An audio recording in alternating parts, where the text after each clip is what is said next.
Pouco depois, o rosto de Lucrécia estava mal assombrado, como quando se está dormindo.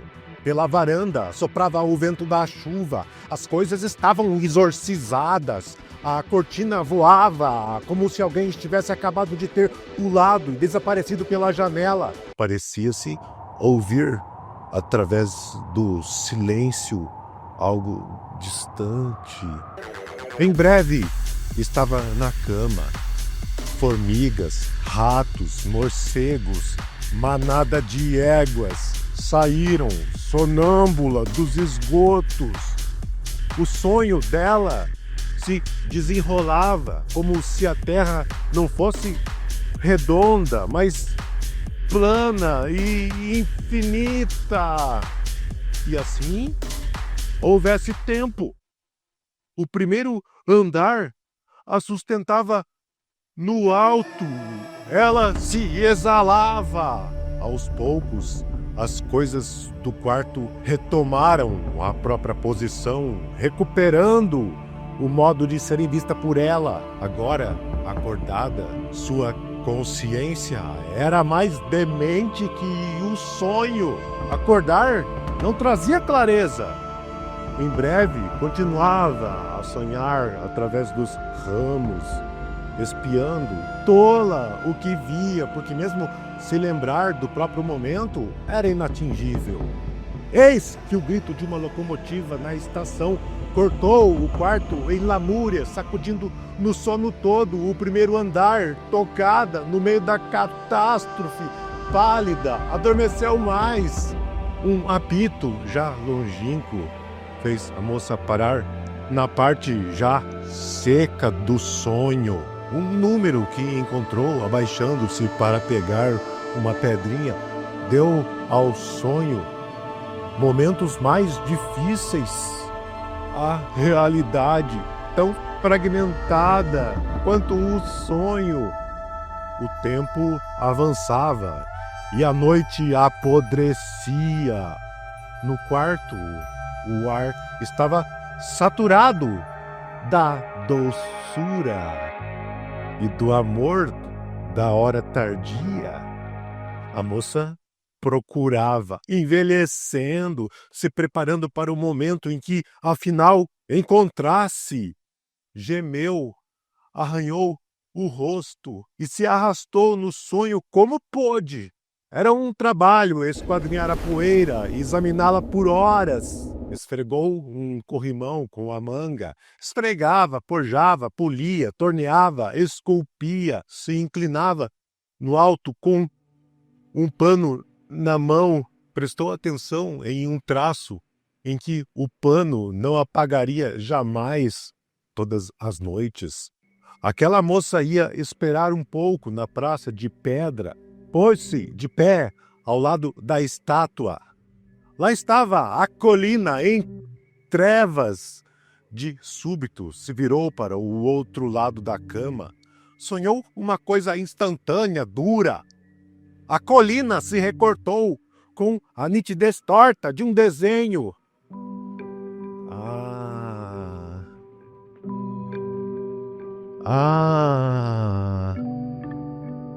O que mesmo ela procurava no sonho? Já sem tempo, a moça procurava, porque mesmo de noite, São Geraldo, ela se apressava, tropeçava nas grades dos esgotos, se aprofundava na covardia. As torres arquejavam sob a lembrança de guerras e conquistas. Adormeceu, enfim, mais profundamente, arrastando o corpo, ainda procurando. Quando viu os cascalhos do riacho, começou a ouvir. São Geraldo estava extremamente doce e zumbido. Ela procurava tanto que tinha errado e caído numa época sem data. O campo era bonito, cheio de harmonia incomparável nas antigas colinas destruídas. Ela se esforçando no único modo possível de ouvi-las. É que ouvir era relembrar de antes mesmo, de agora. Uma boca aberta cantando sem êxtase, cantando antes das coisas ainda. Ou era sua respiração apenas? O que era perigoso é que em nenhum instante houve erro, porque tinha a pureza e a perfeição da primeira vez, e não se poderia repetir sem errar. Repetir seria profanar o que era vivido na originalidade, não tinha valor nas repetições. A moça dormia com um esforço sobre-humano. Sua respiração já se dividia nos primeiros objetos, que eram de uma beleza que não era inerente ou essencial a eles. Era uma qualidade projetada pela forma como ela via ou criava, como se a beleza fosse uma camada externa, separada da substância das coisas. Seria este um novo modo de ver? De uma beleza extrínseca. Os primeiros objetos tentavam se dar. O que existia se explicava ao máximo. Mas, apesar do esforço das coisas se tornarem compreensíveis ou completas, as coisas se alçando e se dando com horror. E o ápice disso não era grandioso, mas a quietude de um objeto parado. Também Lucrécia Neves se esforçava para se exteriorizar.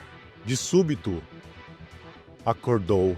Sentia-se mal a morrer, sentada na cama, em terror. Estava acordada, sem consciência, dormia sem interrupção, como se a terra fosse infinita.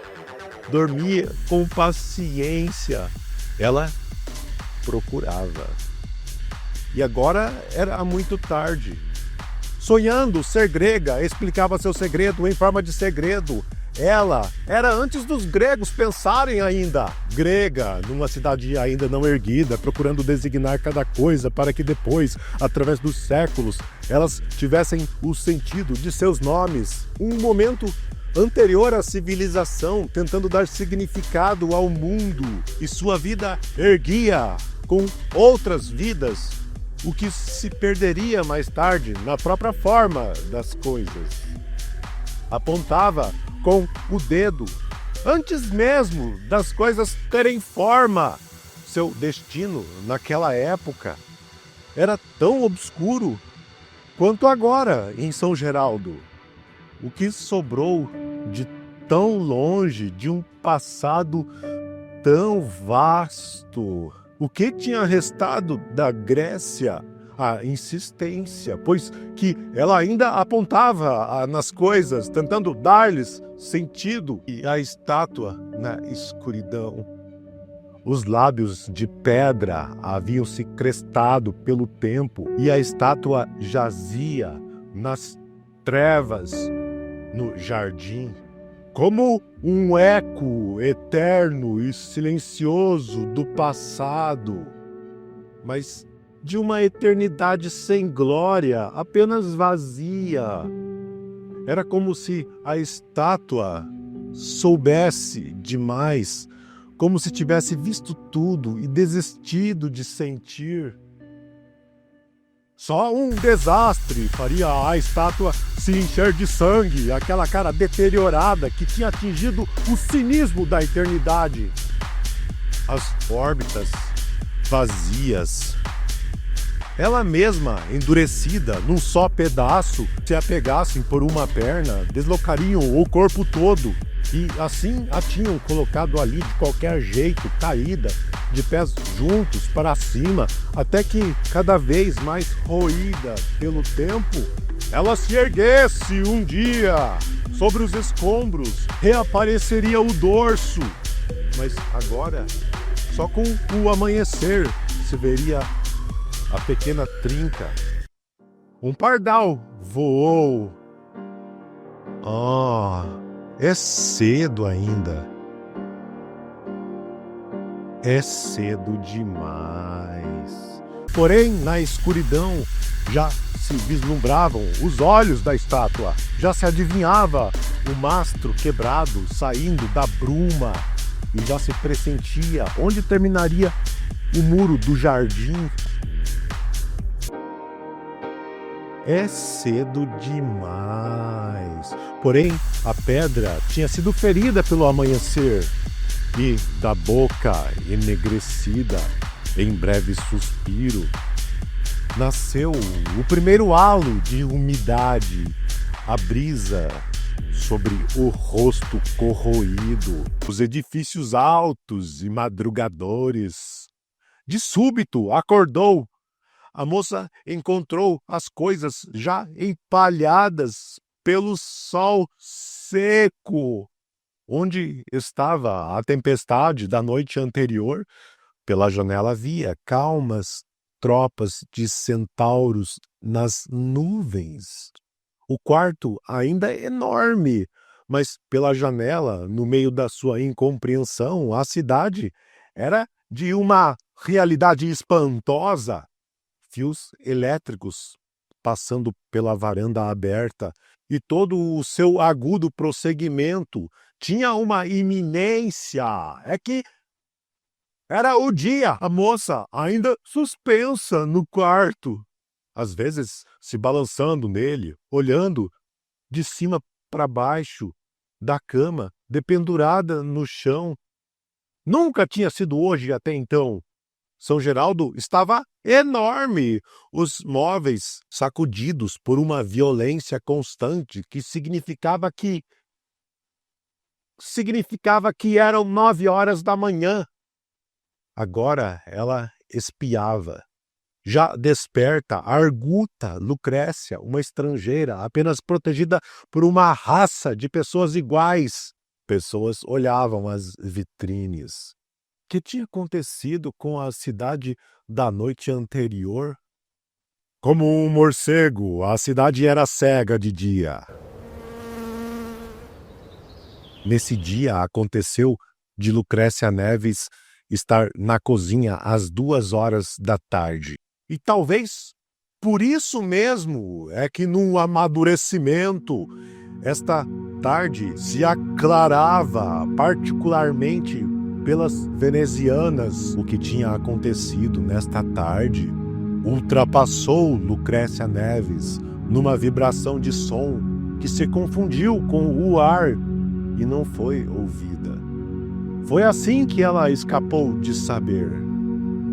A moça tinha sorte. Por um segundo sempre escapava, lavando o garfo.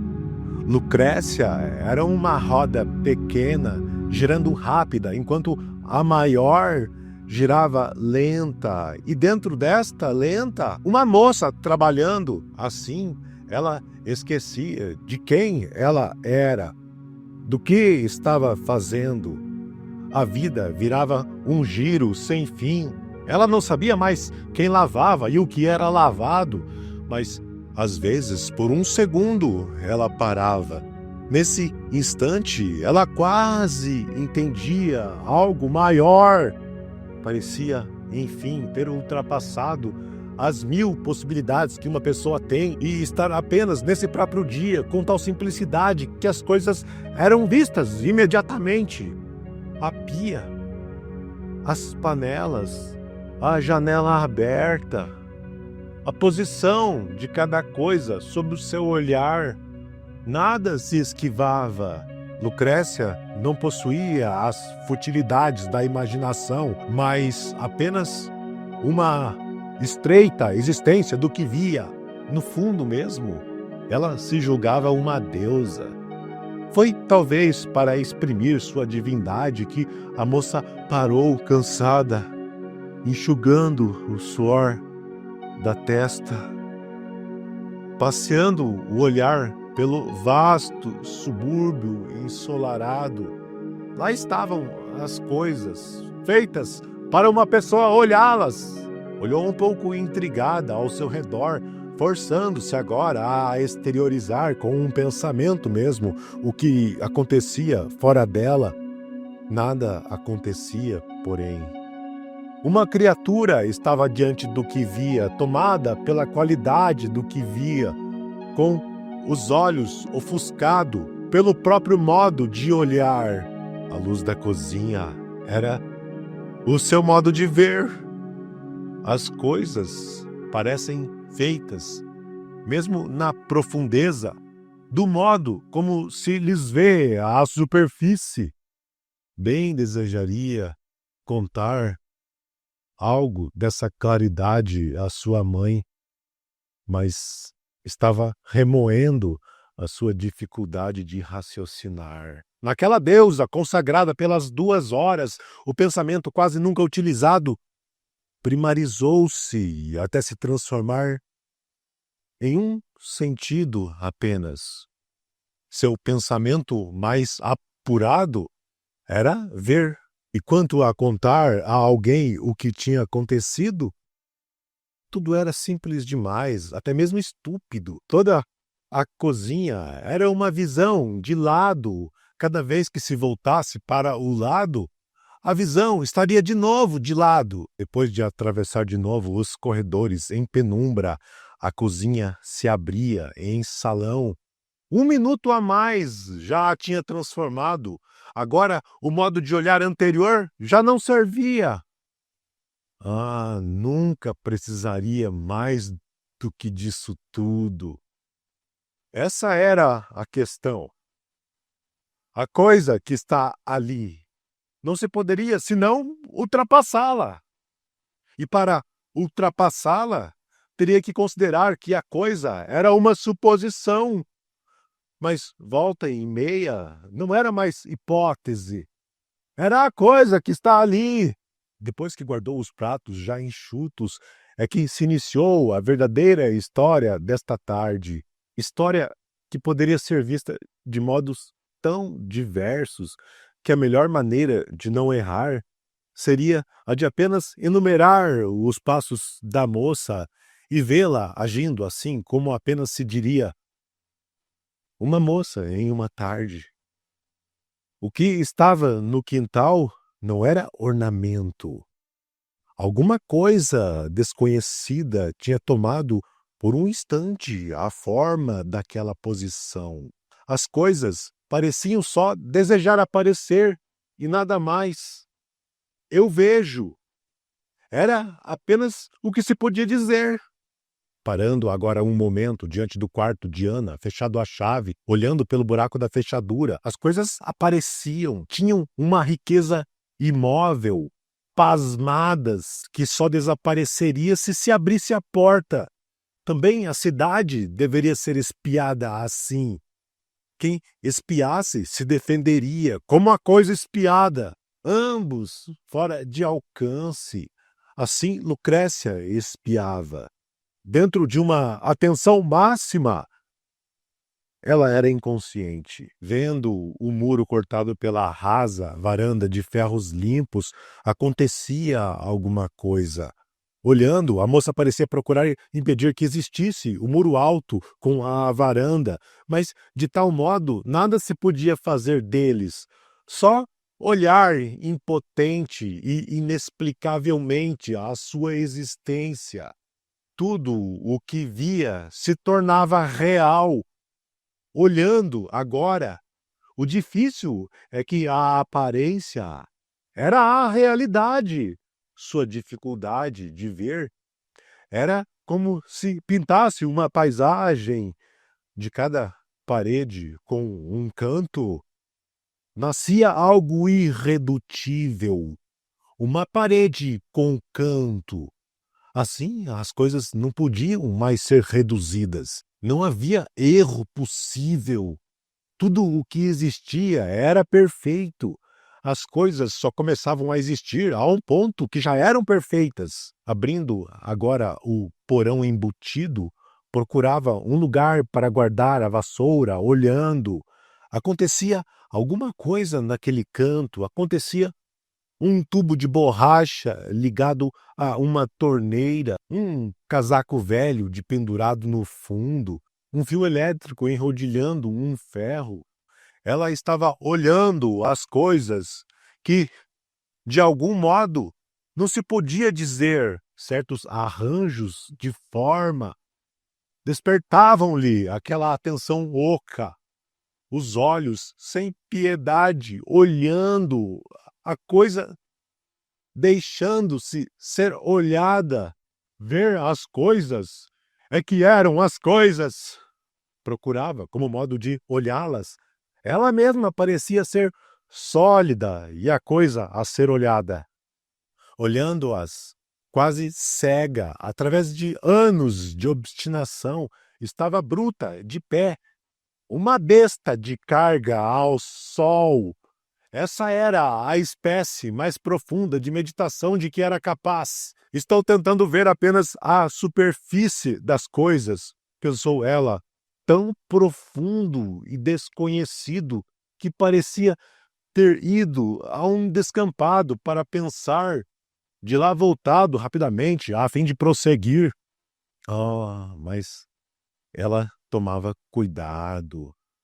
A cautela consistia em não ter ideia do que fazia. Chamava seu olhar de "estou vendo a vassoura". Errar a fazia encontrar a outra face dos objetos e tocar-lhes o lado empoeirado, porque alguma coisa não existiria senão sob intensa atenção, ainda que mergulhada em sonho, de repente se espantando, porque eram coisas inconsumíveis pela atenção. A coisa que está ali era a derradeira impossibilidade. E atrás, o cal da parede. Que cidade, a cidade invencível. Depois dela, haveria apenas morrer. Ela tinha apenas pousado por ali um instante. Na verdade, no fundo, nada daquilo lhe dizia respeito. Faltava a parte mais difícil da casa, sala de visitas, onde cada coisa existia, como para que outras não fossem vistas. As infinitas posições da sala, como se alguém se deitasse no chão e olhasse no teto a lâmpada oscilar.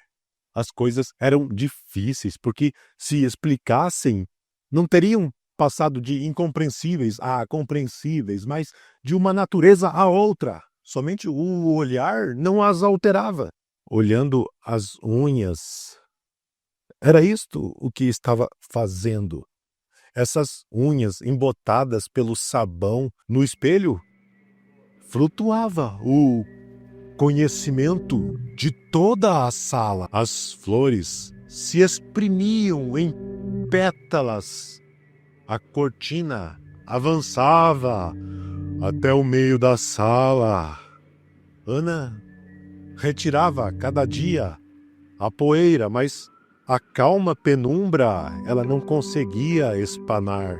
E a sala envelhecia com os enfeites gelados.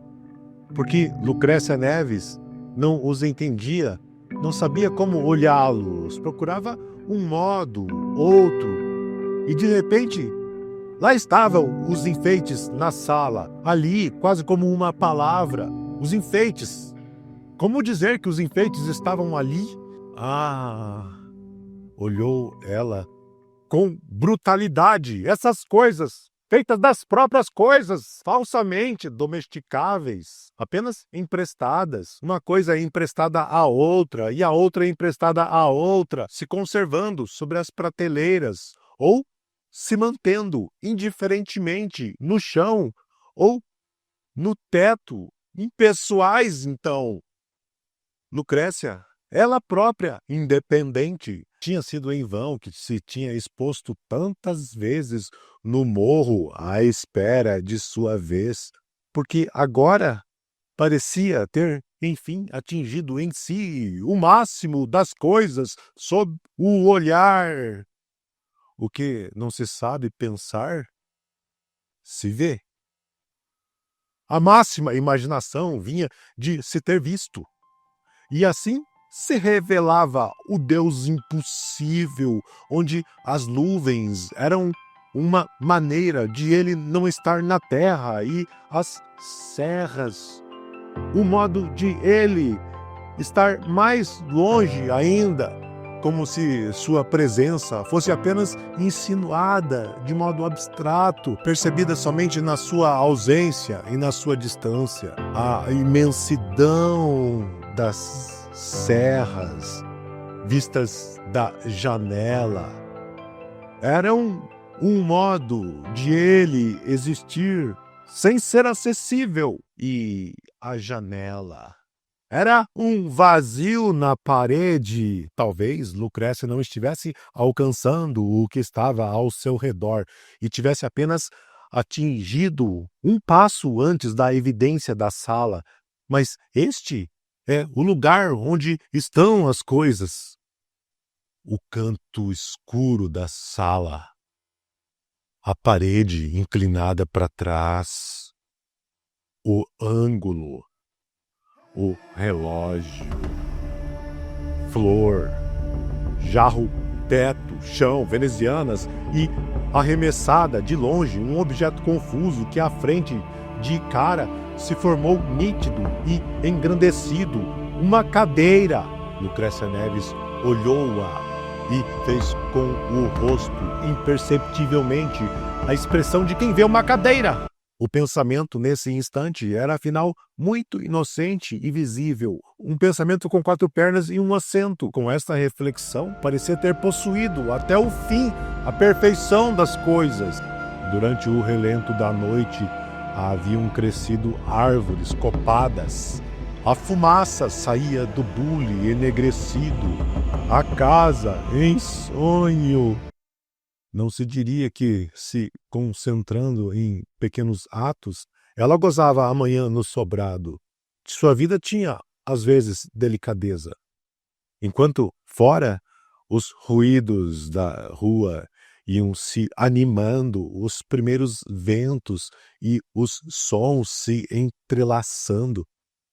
A cidade ia imperceptivelmente se reconstruindo, mas Lucrécia mal ajudava a alegria matinal da mãe. A jaqueta curta, desleixada, fazia ela recuar à época da infância. Ela, desfeita, grande, com os cotovelos apoiados sobre a mesa. Se falavam. Em todo pensamento havia quase um engano e um sonho do bule, ainda os vapores enegrecidos. Como não vou viver a vida inteira? A que vida inteira se referia? Lucrécia Neves refletia. A mãe continuou falando, mas já horrorizada com o destino que, afinal, ela mesma estava condenada, enquanto seu desejo seria o de virar as costas a São Geraldo, sem sentir, já esboçava o movimento de liberdade quando encontrou o olhar de Ana.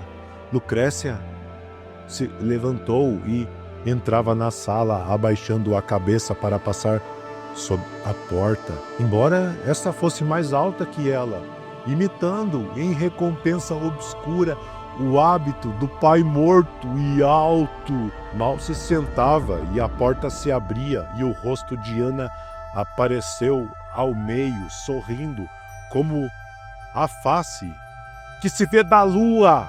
Ana querendo falar o dia inteiro para escapar, porque uma ou outra vez havia se comovido juntas diante de alguma desgraça alheia. Mais tarde Perseu veio à casa visitá-las, puxou a cadeira e se sentou bem ao meio, transformando a sala tranquila num nó. Perseu continuou a examinar em torno, parando o olhar sobre um ou outro enfeite, como se de repente os estranhasse e ao mesmo tempo soubesse lidar com eles. As coisas são de pessoas. A posse, mera ilusão humana, desfaz-se diante da morte e do infinito. Pode-se verdadeiramente possuir o próprio corpo ou a própria vida? Nada, afinal, pertence a ninguém. Eu sei quem verdadeiramente tem a posse das coisas.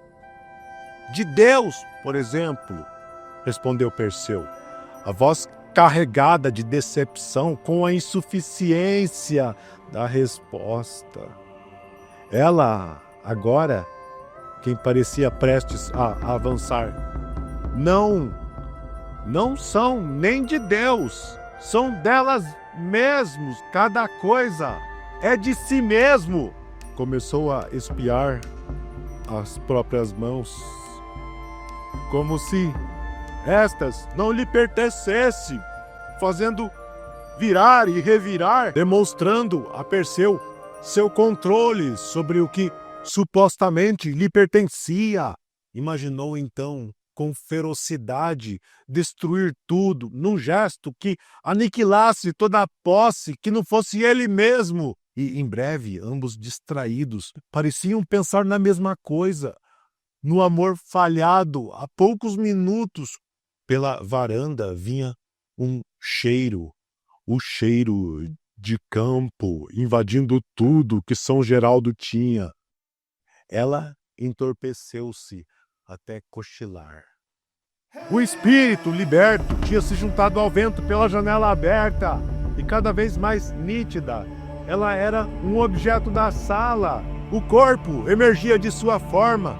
Tudo o que tinha sido sobrenatural, ou seja, a voz, o olhar, o modo de ser, tinha se acabado, mas o que ainda restava é que era algo que arrepiava o sobrado. Seria o momento perfeito para alguém olhá-la e vê-la, e de ter os olhos feridos pelo brilho de seu pingente, que parecia capturar a força pulsante da sala.